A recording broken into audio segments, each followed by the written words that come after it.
Brett, always such a pleasure to speak with you. Thank you for taking the time to talk with us, and congratulations on the copper self-storage call center. So, just out of curiosity, what we're seeing on a high level with the Extra Space Life Storage acquisition is a lot of these REITs have been slashing their asking rates. Average price per square foot is dropping a lot, to really drive occupancy. But what solution, does C3 provide for facilities that maybe can't afford to drop rates so dramatically, these first 2 months? Yeah.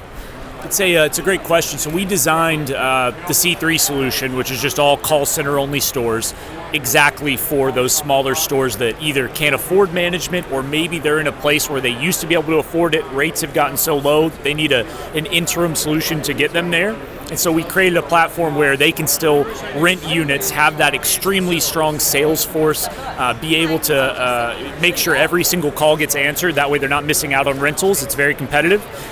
And it's been successful so far. We launched back in May, and people are coming on because for that exact reason. They just can't afford full management or a style of management that maybe they can when the market rebounds. No, I love that you guys are offering almost levels of management to these facilities. So who would be your ideal candidate? What kind of a facility size and what market would be ideal for C3? What areas are you looking at? Yeah, that's a great question. So we really cater to kind of two different groups of people. If you're under probably 150 units or so, just dependent, then C3 is a great option for income-based, right? Because you can't afford management fees, those full things. Or if you are a facility that you want to keep management in-house, where you already have an infrastructure, you might have 70 stores that's built out, well, then it's a good solution because at that point you can take all of the onus off of the managers you're currently utilizing, where you're having a heavy load for them to have to run those stores, do revenue management, marketing, and be your sales arm, and you can operate. So whether you're really small or maybe you're a big operator that runs your own stores, it's a fit for either one of those. Great that you have a huge customer base and out there. What we're seeing, though, is a lot of acquisitions and consolidation in the industry.